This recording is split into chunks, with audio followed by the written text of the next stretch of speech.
Peace, health and fitness family. It's Rafa, God Aesthetics. So I'm at work and I just was talking with one of my coworkers, and we talked about a few things, and we ended up talking about men crying. And that's what I want to address in this video today.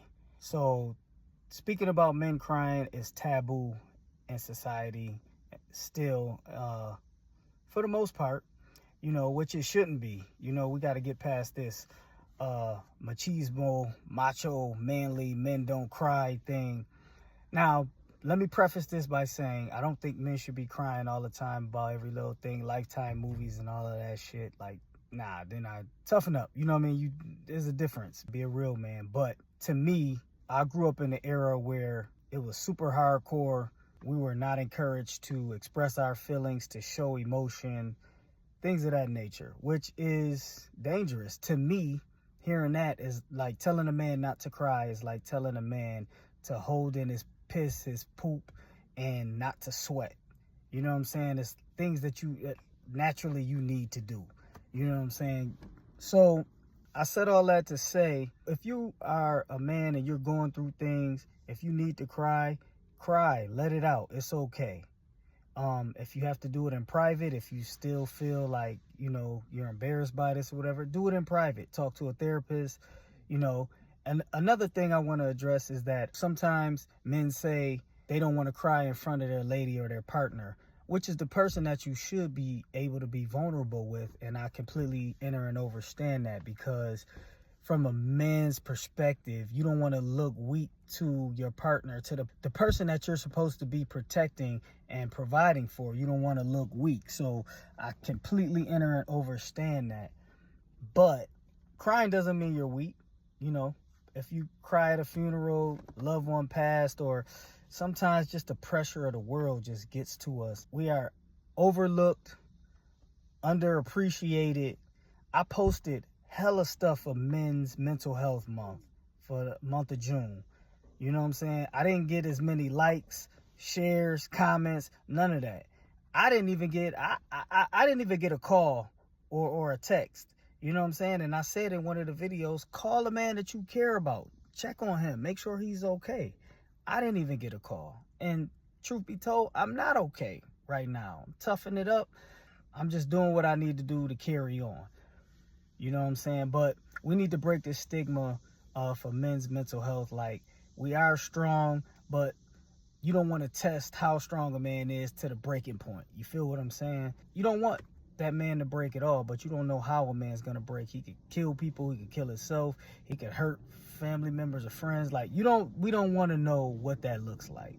So let's be more honest as men about our feelings. Open up to yourself, first of all. Explore those feelings and enter and understand how you're feeling and why. And then you find those trusted people that you can open up to, maybe your partner or wife, or a therapist, a close friend.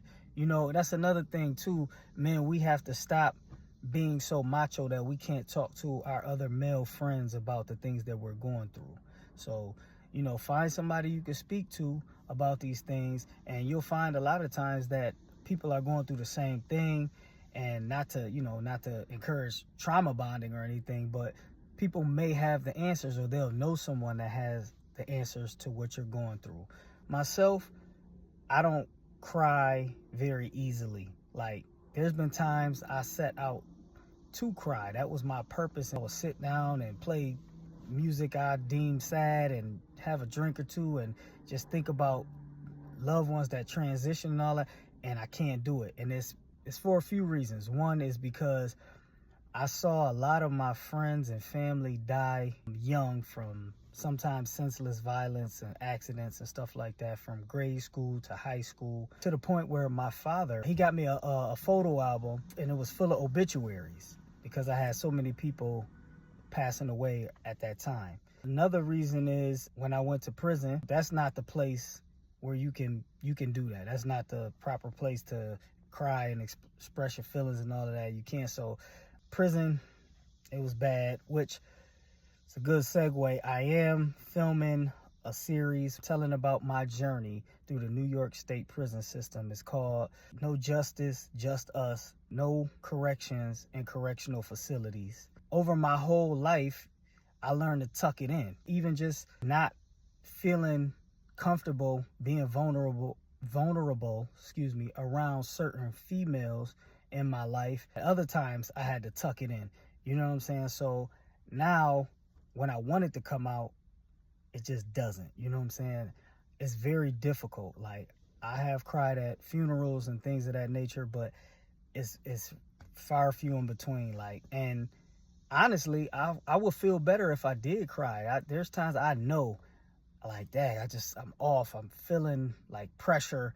I would feel better if I cried, but it's so difficult. Like, I've tried again. So, let's not, traumatize people the way that I've been traumatized.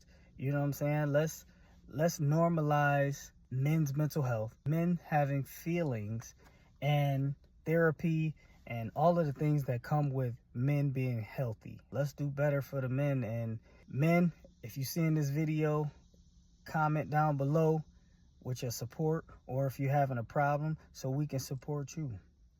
This is Rafa God Aesthetics. Peace.